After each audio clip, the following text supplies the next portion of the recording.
with our No Name podcast. We're still working on that.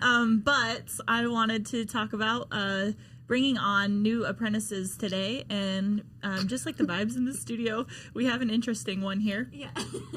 So this is Jessica. So you guys are already familiar with Tanya and Brisa. They've been with me now, I don't know, like 3 years or something. And now we have a new one, Jessica. Mm-hmm. No, she's not that new anymore. She's been here since May 1st, right? Yeah. That's when we started. Yeah. But she's not even from Las Vegas. She's from, where are you from again?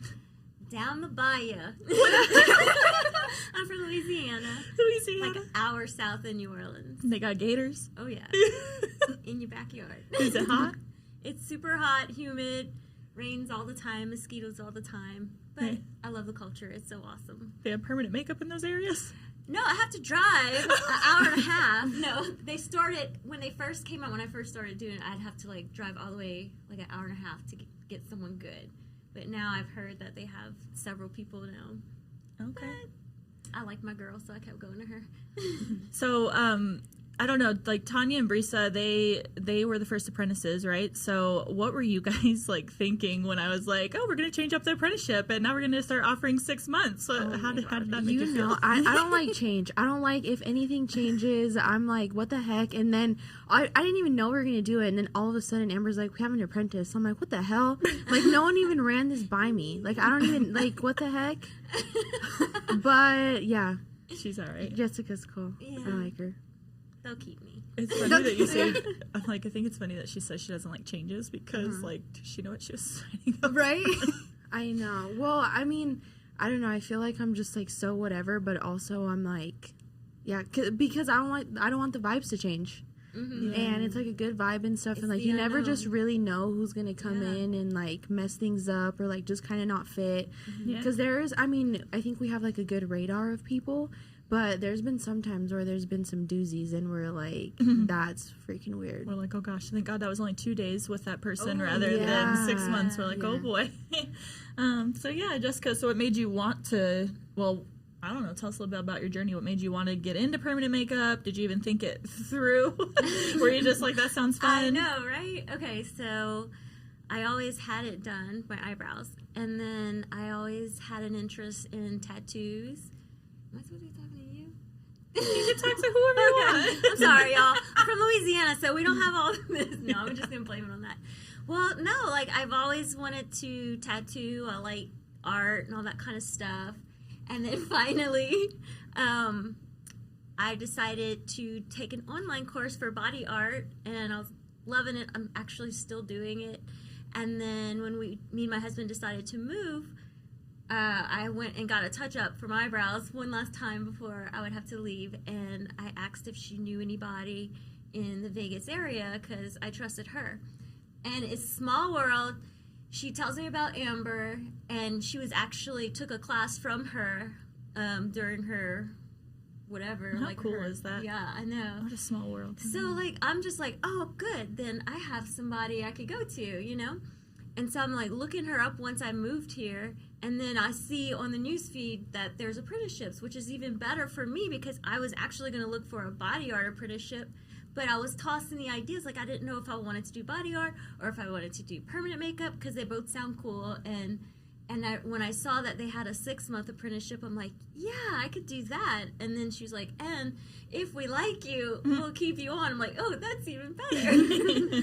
So, yeah. So I'm like, how far along are we now? You're started May, June, July. We're like August something right now. So like 3 months. So you're halfway through right now. Yeah.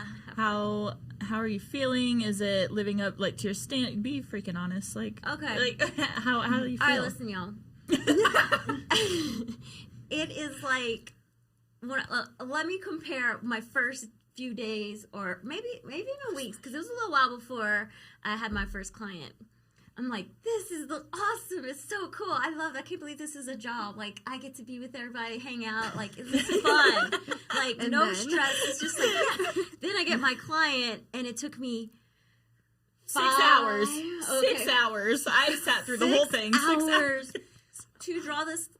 Oh, okay. It didn't take you 6 hours to draw the eyebrow. It took you 6 hours for the whole procedure. The whole procedure.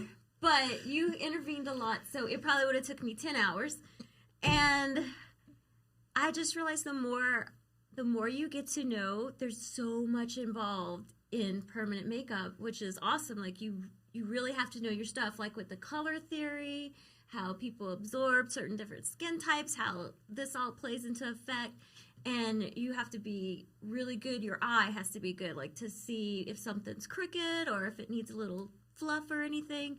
So you have to be very talented to do it. It's a lot more than I thought it would be. And I love it, but I'm scared to death of it, to be honest, because it's very stressful. Because this is someone's face, and you don't want to mess it up, you know?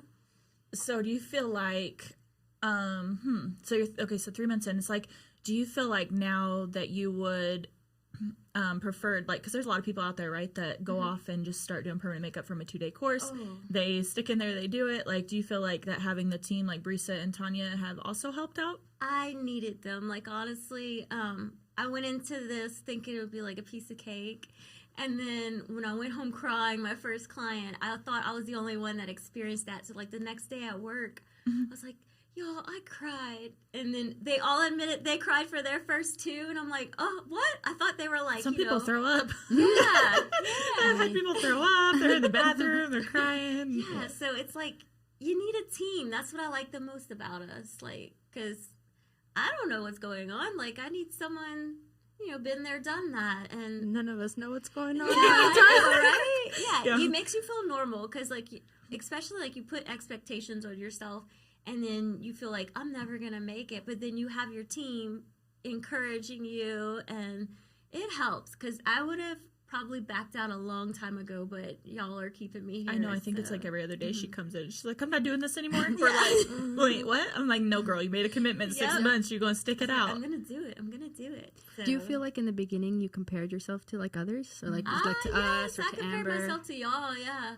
Because it's like y'all were in my shoes, so, and then I see how awesome y'all do, I'm like, oh man, maybe I'm just not good enough. I'm cut out for this. Yeah.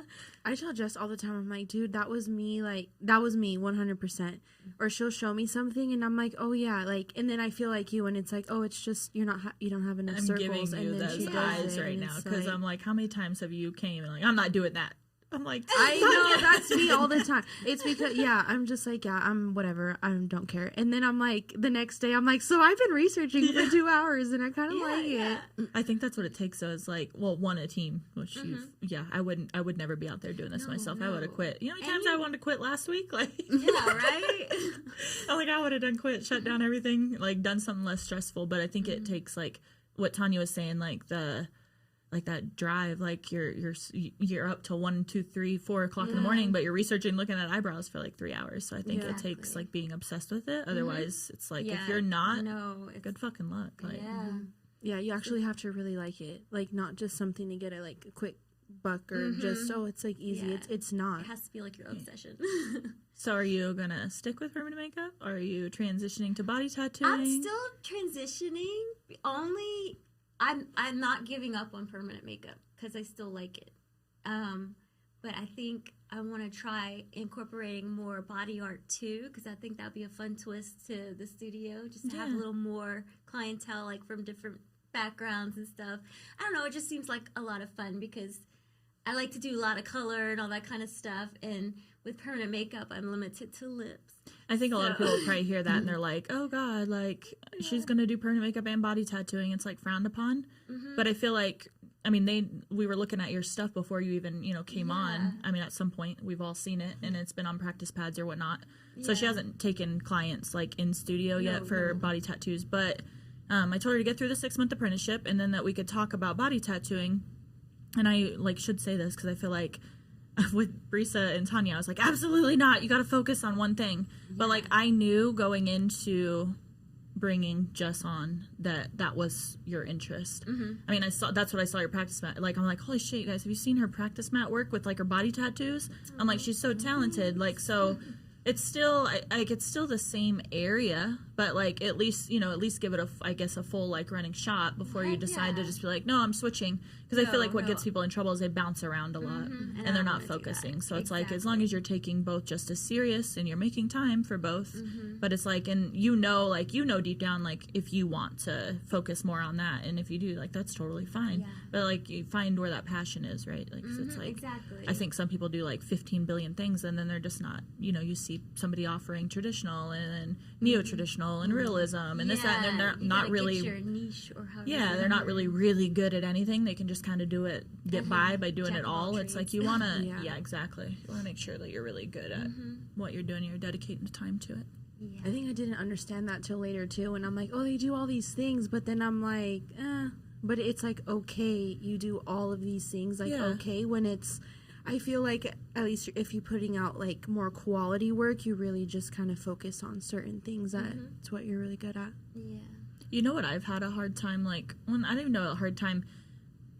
I hear from like my past stuff. I hate some things, pop up from my past, and it's like, oh, don't do that, that's too old school, or that's not like new enough, like, or the like, it's like seeing that, it's like you do still have to kind of push yourself and adapt to learn. So like when you're back there fluffing your doing the fluffs, I'm like, oh, I remember being at that point.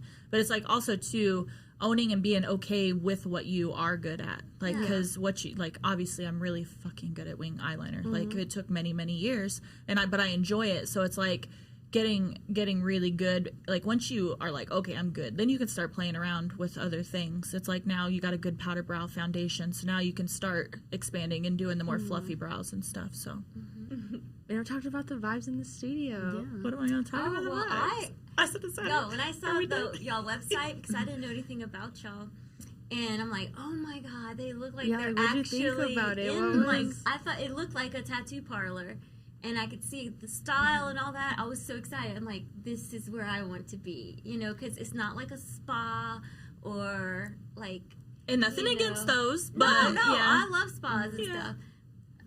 But it's a vibe. It's a vibe. You come in and then in the lobby there's a lady with it, and this is no joke. That I would literally put that picture. Donnie, now you got me paranoid about my one pinky finger. I ripped my nails off, and I only got one fingernail. I swear, those are just things that I don't know. Am I crazy? I don't know. Anyway, so talk about the naked lady in the lobby. So I purposely put that piece of art in the lobby that I found at First Friday. But I've purposely put that piece of art in the lobby because, it's like a vintage piece. So she's kind of covering herself, like covering her boob or whatever. But I'm like, if somebody's offended by that, like, I don't really know if we want them in the studio. So it's like there is a certain vibe. Which but I loved it. Like, walked in through that door and I felt at home. I'm like, yeah, this is awesome. And now we started working on the smell. The smell's important, Tanya. Yeah. Tanya's like, you're going to talk about the smell on the podcast? I'm like, yes. I'm trying to find us a scent. Maybe it's because I just don't smell anything. You guys are like, oh, do you smell that? And I'm like, I don't know. And then Sasha's like, it's a different diffuser from yesterday. Like, it's wood scent, whatever. I'm like, I don't know what the smell was yesterday. Like, I don't know. I literally walk in. I'm like, what? Oh, it's too strong. It's too strong. What is that smell? I'm getting a headache. It was like 3 days before I even noticed we had the thing next to the coffee. I was like, what smells? Everyone comments on our bathroom smell though. Everyone likes our bathroom and smell. There's no scent in that bathroom. It's like magic. Crazy. I don't know what's going on in that bathroom. Victor literally Victor all the time is like, what is going on with this bathroom smell? We need it at the house. I'm like, there's literally nothing in there. Oh my god. And then the one place we had the smell, you don't smell it. I'm like, oh gosh. Speaking of the bathroom, I wasn't here. What? I wasn't here the day you posted something on the story and you found something. Oh my god, something in the bathroom. That. I wasn't there. Okay, that's not even cool because Sasha's here, but she's over there in the background. You can't see her. We kicked her out for this one. Yeah, we kicked her out for this one. But no, she was the one that found that. Literally, she was like, Amber! And I was like, what is happening? And I was in the other room, and I came around, and she's like, what is that? And I was like, oh, that is nasty. I'm like, there's literally... there either. I wasn't. What's going on? There was literally tampons. Somebody...